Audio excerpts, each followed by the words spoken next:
And we have our Assistant City Clerk here joining us tonight, Claudia Meeks. And I'm going to ask you to call the roll, please. Commissioner Abraham? Present. Commissioner McElroy? Present. Commissioner Watkins? Present. Commissioner Wilson? Present. Mayor Harless? Present. And Commissioner McElroy, would you lead us in the invocation? Please stand with us. Let us pray. Our dear Heavenly Father, we're thankful for new beginnings, for a time to start over, and we know that your mercy is fresh toward us that way, that we have the opportunity for a new year, and we just pray your blessings on our city. We pray your blessings on our first responders, our teachers, our students, our young, our old. We just pray a blessing on our community, Father, and we pray that as we make decisions, Father, we remember that your word tells us what to do, what is required of us, and it is to love mercy, to show kindness, and to walk humbly with you. So as we walk into this year, we pray we would do those things, be merciful, be kind, and be humble as we make decisions for our city, play a blessing on each member of our community. We ask all this in Jesus' name. Amen. Amen. Thank you. Please stay standing and join us in the Pledge of Allegiance. I pledge Allegiance to the flag of the United States of America and to its republic for which it stands, one nation, under God, indivisible, with liberty and justice for all. Thank you. You may be seated. City Manager, are there any additions or deletions to the agenda tonight? No, Madam Mayor. Thank you very much. And Chief Kyle has some new employees to introduce. Yes, Mayor, I do. Good evening, Mayor and Commissioners and City Manager. Have something exciting for us tonight. We're introducing 6 brand new employees to the fire department. They started last Thursday, so this is their 4th day, I guess, on the job, and they're getting acclimated to recruit school. So I'm going to have each one of them stand and read a short little snippet about each of them and have them come around there to shake your hand after I'm done. First is Michaela Gossam. She is 24 years old from Marshall County, graduated from Marshall County High School in 2014, interested in health and fitness. Her mom is an electrician, her dad is a plumber and pipe fitter. And she is very excited and thankful for the opportunity to be a firefighter for Paducah Fire Department and the City of Paducah. Joshua David Guess. He's 27 years old, born and raised here in Paducah, graduated from Heath High School in 2011, son of David and Sandra Guess and Kim and Jeff Thompson. Oldest sibling of 1 sister, 2 half-brothers, 1 half-sister, 1 step-brother, and 1 step-sister. He married his longtime girlfriend, Lindsay, and recently purchased their first house together in the Midtown area near First Baptist Church. Seth Harrell, 19 years old, from Murray, Kentucky, graduated from Murray High School in 2019, takes pride in being physically fit and active, and looks forward to being a firefighter. Hakeem Tyler, 25 years old, born and raised in Trigg County, Kentucky, graduated from Trigg County High School in 2012, proud father of a 10-month-old boy named Carter, and very proud and grateful to serve the community of Paducah. Rodney Spillane, 24 years old, born in Salem, Massachusetts, graduated from Lone Oak High School in 2013. He is married to Monica Spillane, a Morgan Elementary special education teacher.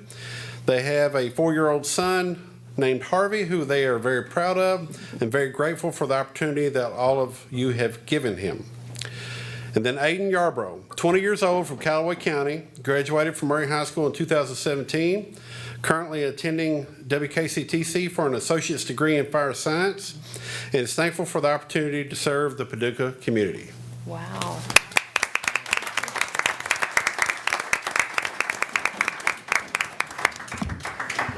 Thank you. Welcome, sir. Thank you, sir. Welcome again. Welcome to the team. Welcome, guys. Welcome. Congratulations. Congratulations. Yeah. I was thinking congratulations. I'm also from Callaway County.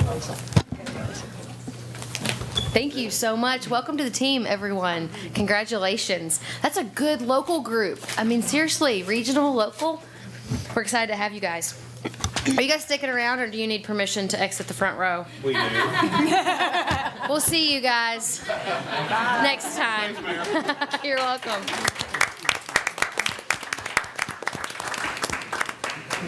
That's exciting. Oh, they had a crowd. Or are you guys moving to the front row? Oh. Okay. Take care. Have a good evening. All right, we're going to move on to the business on the agenda. Items on the consent agenda are considered to be routine by the Board of Commissioners and will be enacted by one motion and one vote. There will be no separate discussion of these items unless a board member so requests. Does anyone have anything they would like to remove tonight for discussion? No? All right, I'm going to ask the Assistant City Clerk to read the items recommended for approval, please. Approved minutes for the December 17th, 2019 joint called meeting, Board of Commissioners of the City of Paducah and McCracken Fiscal Court, and approved minutes for the December 17th, 2019 called meeting of the Board of Commissioners of the City of Paducah. Receive and file documents.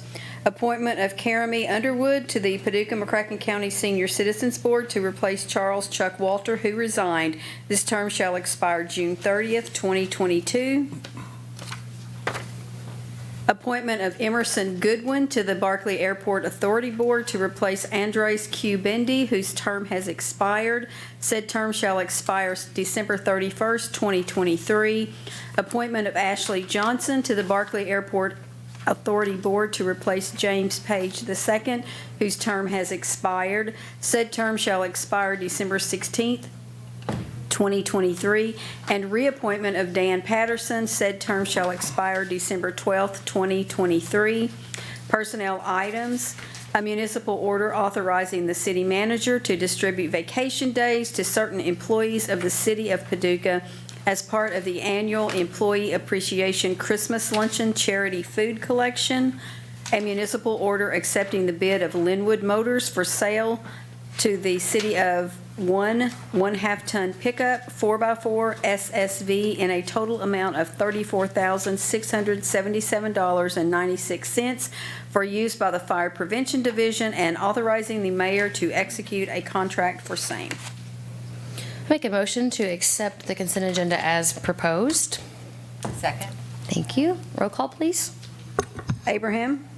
Aye. Commissioner McElroy? Aye. Commissioner Watkins? Aye.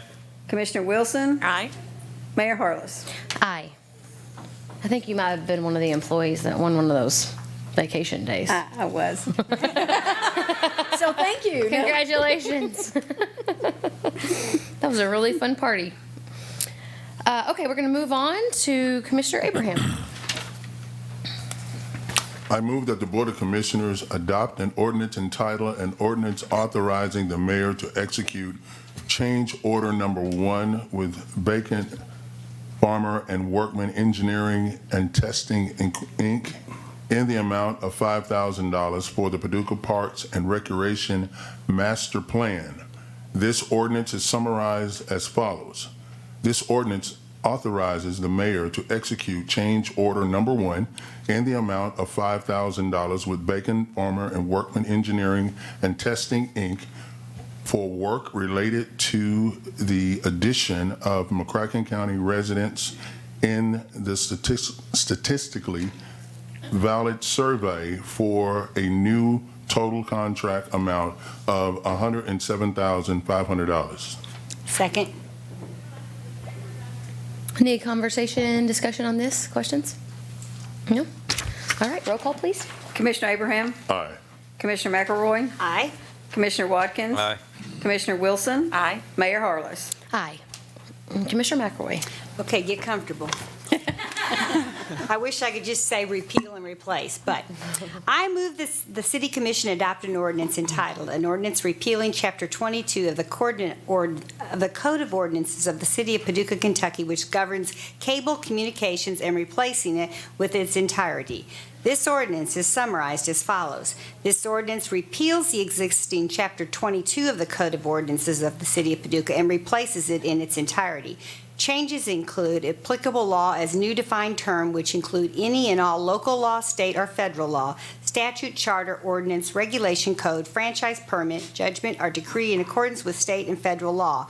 A stronger and more detailed gross revenues definition has been included to ensure maximum franchise fee payments to the city regarding cable services. The language in the complementary service section has been revised and requires each franchise granted by the city to specify complementary services as necessitated by recent action of the Federal Communications Commission. The report section has been revised to allow the city to review a franchise, books, and records necessary to ensure compliance with the terms of a franchise agreement. The city the right to request and review maps and enforcement of the city if a franchise does not comply with this section. Revisions were made to the franchise fee section to reflect a 5% franchise fee paid to the city quarterly, 45 days after the close of each calendar quarter. Revisions were also made to reflect the city's right to inspect the franchise records and to audit any amounts due under the franchise, the ordinance and applicable law, as well as language regarding resolution of any disputes regarding audit results. The emergency alert section has been revised to comply with changes in technology and applicable law, including federal regulations and any Kentucky emergency management requirements. The section related to the Paducah Cable Communications Authority has been deleted in its entirety as this entity no longer meets. Second. Good job. Really interesting stuff. Very interesting. Any discussion? I'm just excited to see we have a new agreement. Yeah. I know. It's great news. Yep. Very good. All right. We're going to call roll, please. Commissioner Abraham? Aye. Commissioner McElroy? Aye. Commissioner Watkins? Aye. Commissioner Wilson? Aye. Mayor Harless? Aye. And Commissioner Watkins. I move that the Board of Commissioners introduce an ordinance entitled an ordinance amending Chapter 98, Articles 6 and 7 of the Code of Ordinances of the City of Paducah.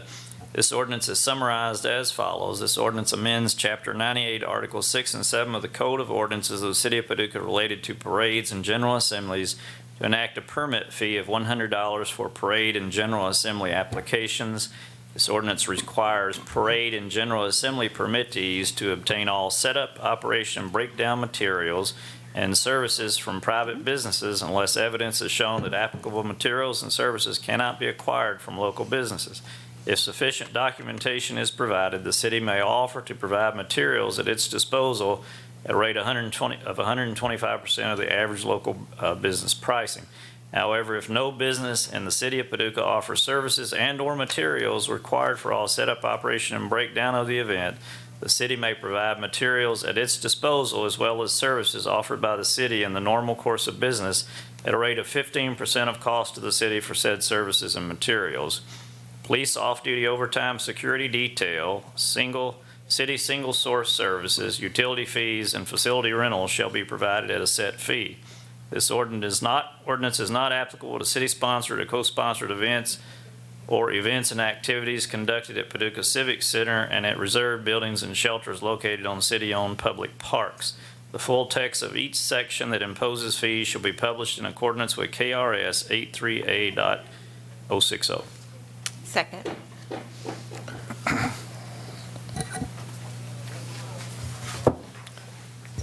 Mayor, Commissioners, let me take you in the Wayback Machine a little bit, not real far, but to 2018, when we first were alerted to all our pension issues and that sort of thing. We put together the budget in that fiscal year for the 2019, and one of the recommendations was that we set up committees to develop cost recovery on certain items and also where we can cut into the budget and save funds. We looked at that and we established those. I think there were 6 initially. We cut that down to 3 or 4, and but one of those was this committee that recommended fees on special events.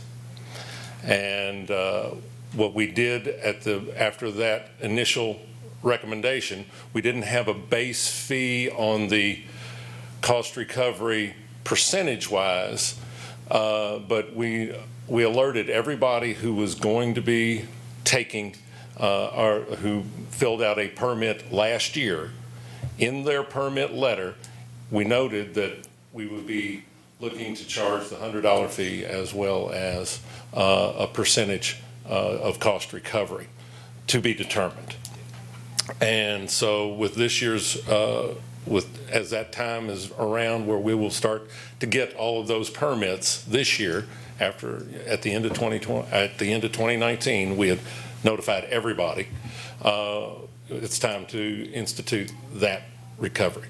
And initially, we had looked at doing a 3-year breakdown that it'd be 15% this year, 20% next year, 25%, and level it off at 25%. But that'll be up to you all as well. So we're looking to that. We will be looking to initiate that as soon as it's passed and go from there. Questions for Mark? Yeah, Mark, a question that came up earlier today was, what's the feedback we're receiving from the agencies or organizations putting on the events? Nobody is ever happy when somebody increases a fee or a tax or anything else like that, but we didn't get anything formal from anybody. There was, oh, I hate that, that sort of thing, but most people understand. And we actually have been, over the years, starting to prepare people in our group meetings and when we have that, hey, things may have to change one of these days. And y'all may need to pick up on that. And some of those entities have picked up on some of those. Like Barbecue on the River's paid a little bit. The Iron Mom folks have picked up on barricades and started paying a little bit more. They knew that things were coming down the road. So people have started to adapt. Nobody's happy about it, but nobody has done anything formal complaints.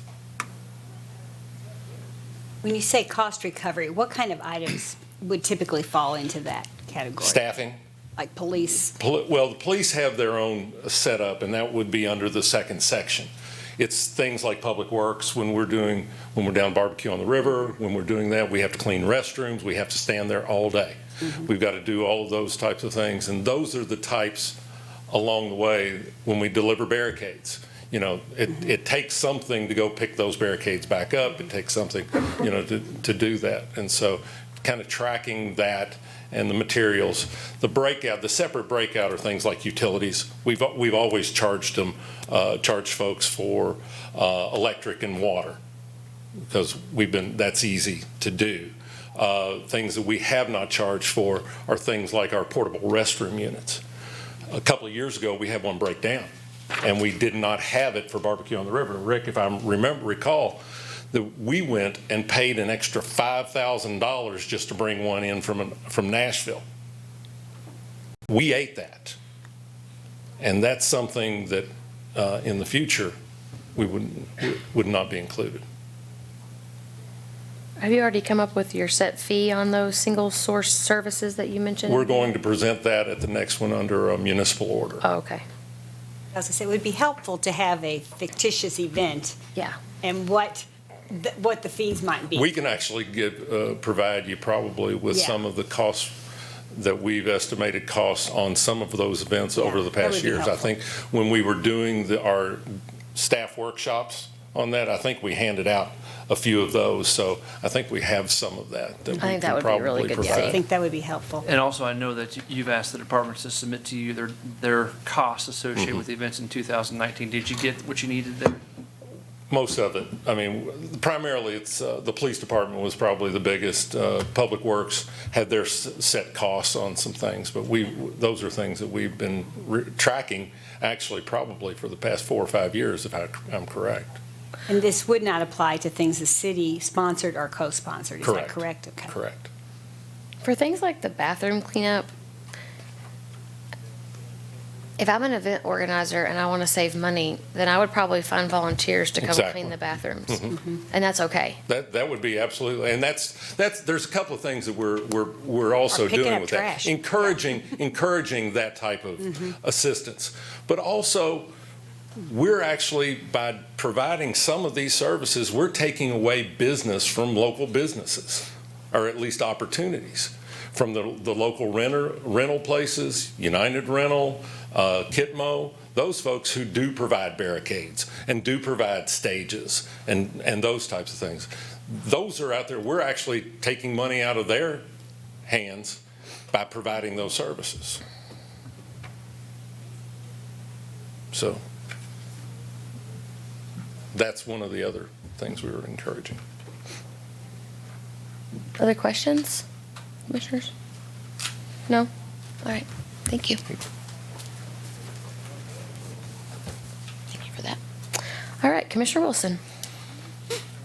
I move that the Board of Commissioners introduce an ordinance entitled, an ordinance providing for the closing of a portion of Colonial Court between 100, 104, 106, and 107 Colonial Court, and authorizing the mayor to execute all documents relating to same.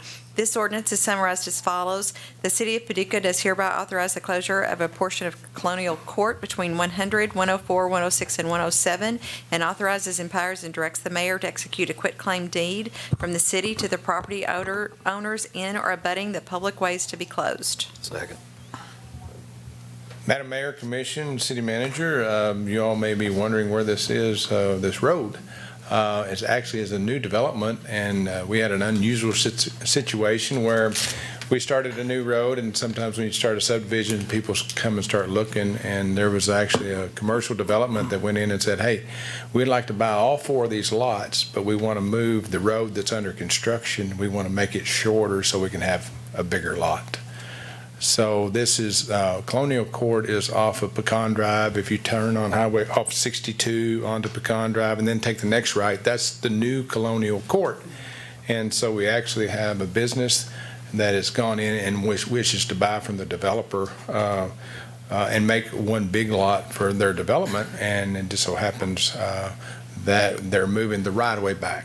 So during the subdivision process, we create legal right-of-way so deeds can be written. Well, even though the road's not complete, the right-of-way exists with security with the city, so therefore we have to take it off of the city's books even though we haven't even accepted it yet because legally the property exists and is in the public name.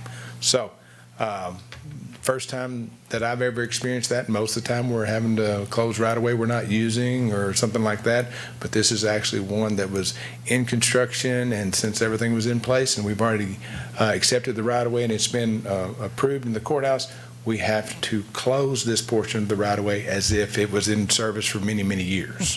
So that's, and we'll have other instruments be brought for you as we move forward with deeds and whatnot, but it's just an unusual thing.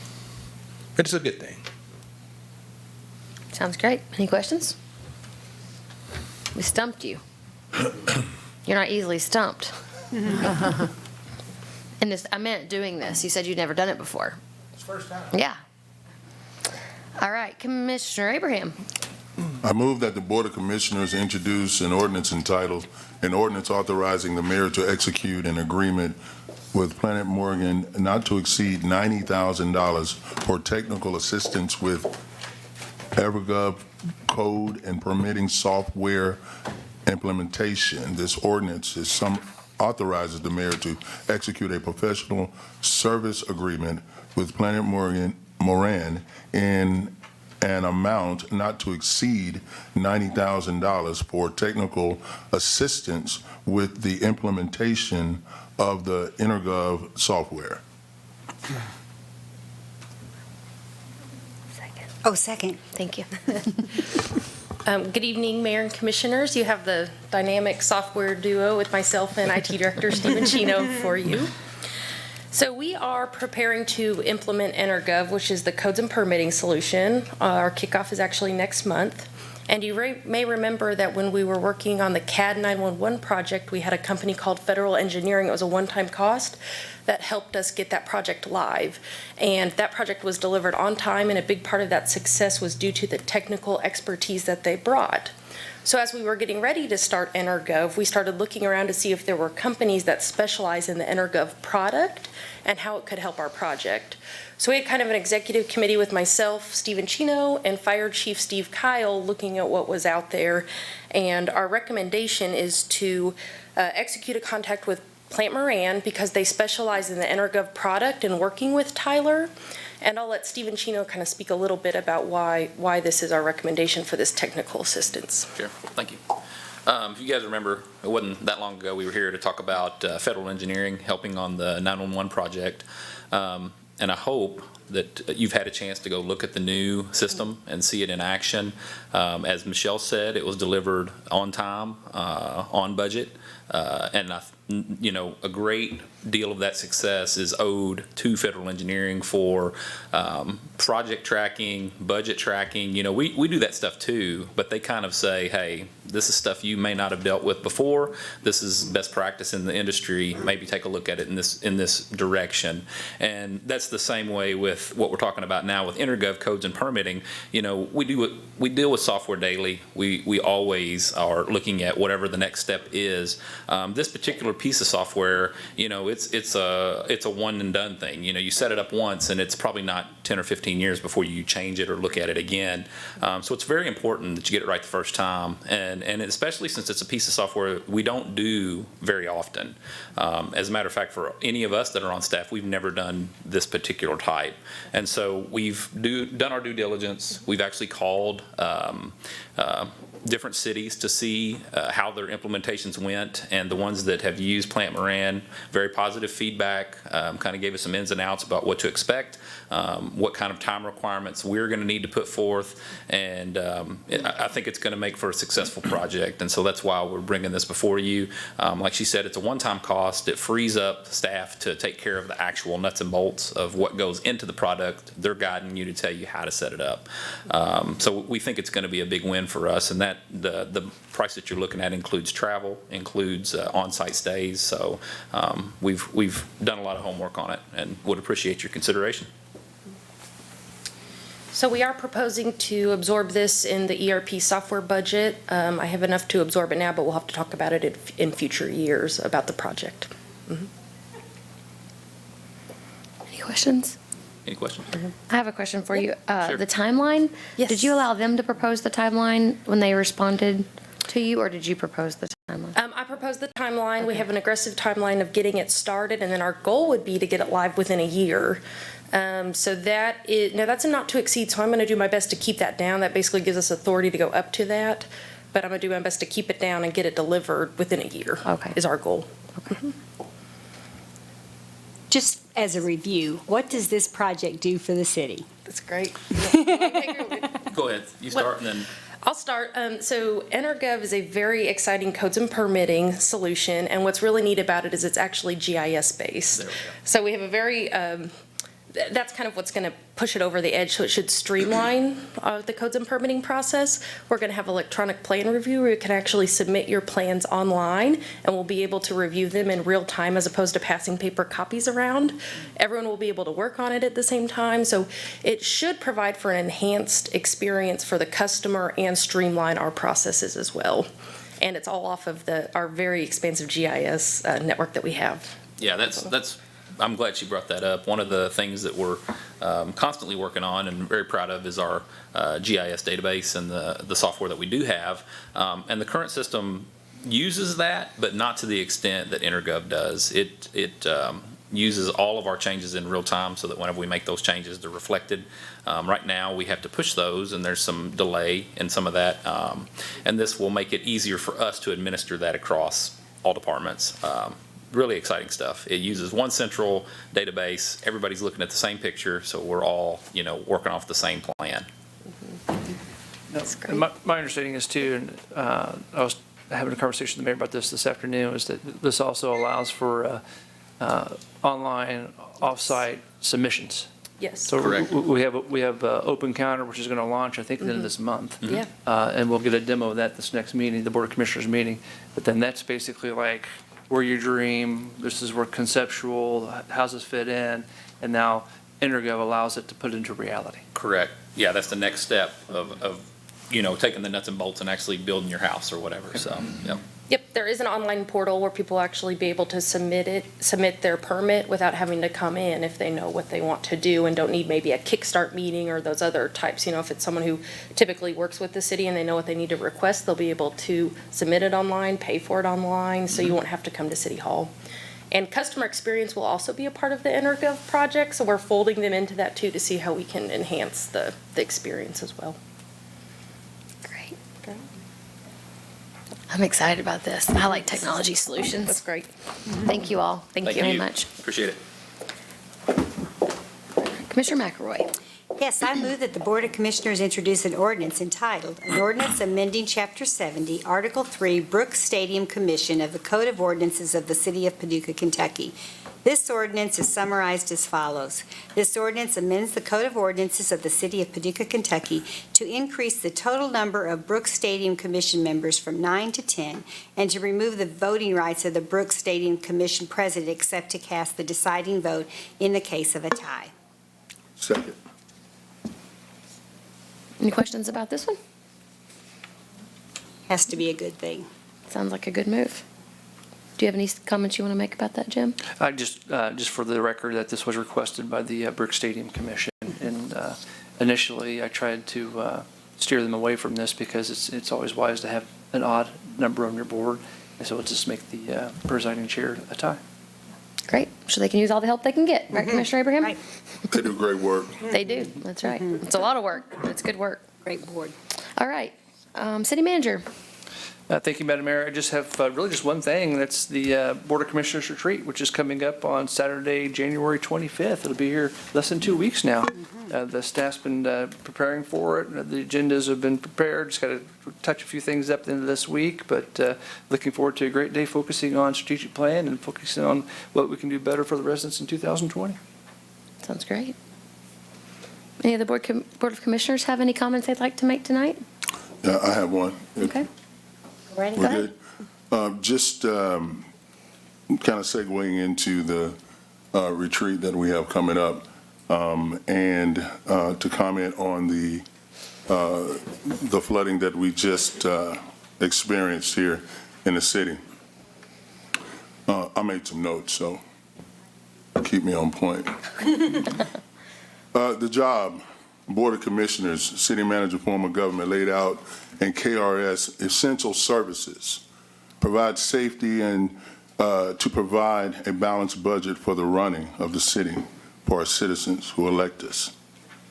Keeping this in the forefront of my mind, I have some concerns. I've done my share of walking over the years as an elected official in neighborhoods in Paducah. But the walks that sticks out in my mind are the ones that I took in 2011 and 2013 during and right after the major flooding that occurred in Paducah. I was able to help some citizens clean up and remove things from their homes that had been damaged. Many citizens had homes and their lives were destroyed at worst and turned upside down in the least because of the flooding. The flooding was well covered and recorded in photographs and studies as well. Our citizens came to us for help. This place was packed. After these events, we made a promise to those citizens to do a stormwater study to see what we could do to help. We did the study. The cost of the study was a bit over $1 million.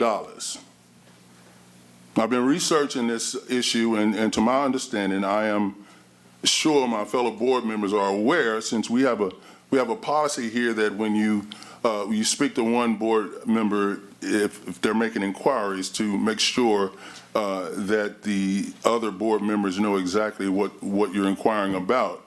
My research has led me to the realization of some new specifics.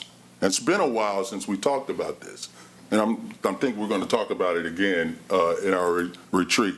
Phase 2 of our comprehensive stormwater study identified 23 projects. Of those 23, only 10 were selected by the Stormwater Advisory Committee to have a desired benefit cost ratio.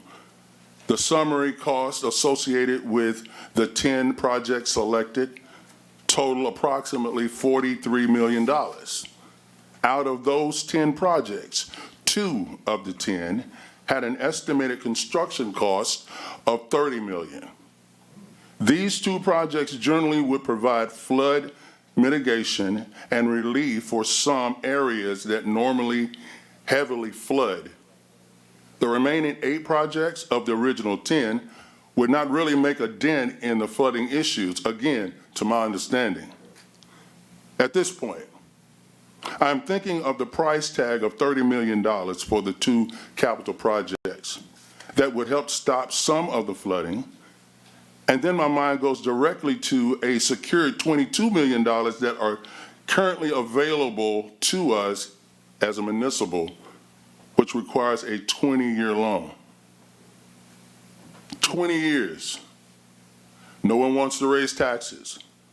But when the interest of the safety and security of all citizens, well, that is an argument that I would make to be able to fulfill my oath of office. This money was made available with a recent raise of insurance premium tax by 1%. I began in that moment to think of the comparative value of a Board of Commissioners getting out of our lane. Our KRS directive of providing essential services and balancing the budget and then jumping into competing, Mark talked about that a little bit, with private businesses in the form of going into business ourselves by completely funding and building a building which houses children play equipment, gym equipment, an Olympic-sized pool where we can revel in an Olympic regulated size swimming experience. To the safety of our citizen stormwater infrastructure, there is no comparison. We certainly should do what we can to make it desirable to help private industry and businesses be successful. And we should not get in the way of private legal industry. But the Board of Commissioners, we should absolutely not get into the business of competing against private interests, let alone overlooking a need for our citizens that they brought to us and continually to kick it down the road. This is where local governments have failed and gone broke in the past by getting out of their lanes. My concerns are these. A, I am concerned about the integrity and the stability of the stormwater infrastructure that supports our city. B, I am concerned about the promise made to our citizens that we would address and attend to this flooding danger that has not been properly tended to. I am encouraged that there are also other options to addressing and helping the flooding issue, other than the one I referred to earlier when speaking of the two capital projects. The other options consist of purchasing some of the flooding property from private interests and providing some reconstruction to the landscape that would prove to alleviate some of the flooding.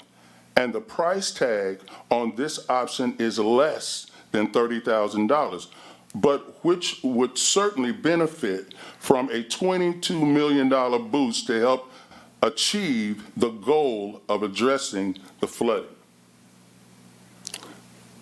I am concerned that the suggestion posted recently of a possible solution to this issue will not make a dent in the problem we have of our stormwater infrastructure issue.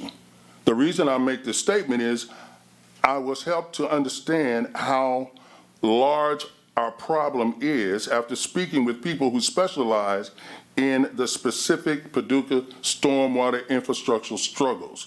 And in that understanding, it was explained that no matter how well intended, the struggle was, in fact, the suggestion posted on social media would not make a dent relieving the flooding issue.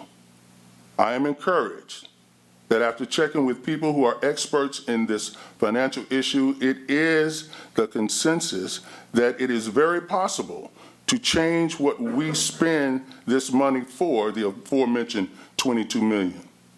I strongly suggest that we get direction from bond counsel as to how to proceed on taking the secured $22 million, 20-year loan, and applying it to address the failing stormwater infrastructure as we were elected to do under the safety concerns and as we promised our citizens.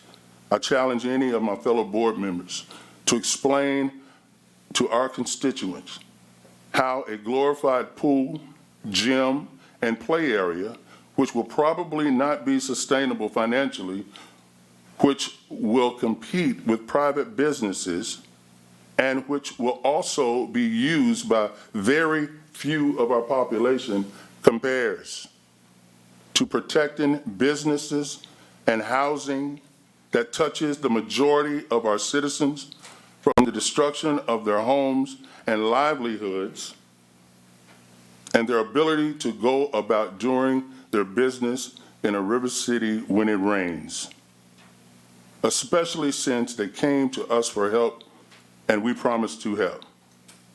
And we have raised their taxes to gather up this $22 million. So if I can get 2 other board members supporting the suggestion of getting the advice of bond counsel on how to proceed to apply the $22 million of taxpayers' money toward the storm water infrastructure, then we could move forward.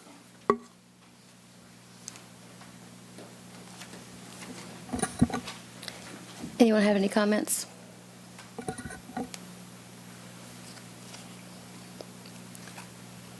Any other comments for tonight?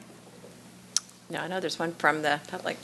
Yeah, I was gonna, Mr. Ward, we have the new rule about the items on the agenda. Was there an item on the agenda that you wanted to discuss tonight? About the park fees The park fees? that he talked about, Mr. Okay, great, sorry, I didn't see that on your list, but come on. I have an agenda that was not up there. Okay, come on up if you want to make your comment.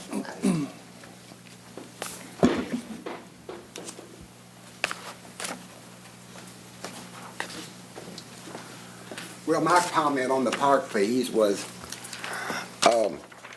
I don't know how much that's going to raise in the relationship to the total pension problem, which I guess is millions. It looks like that would be a drop in the bucket, the savings on the fees that Mr. Thompson talked about.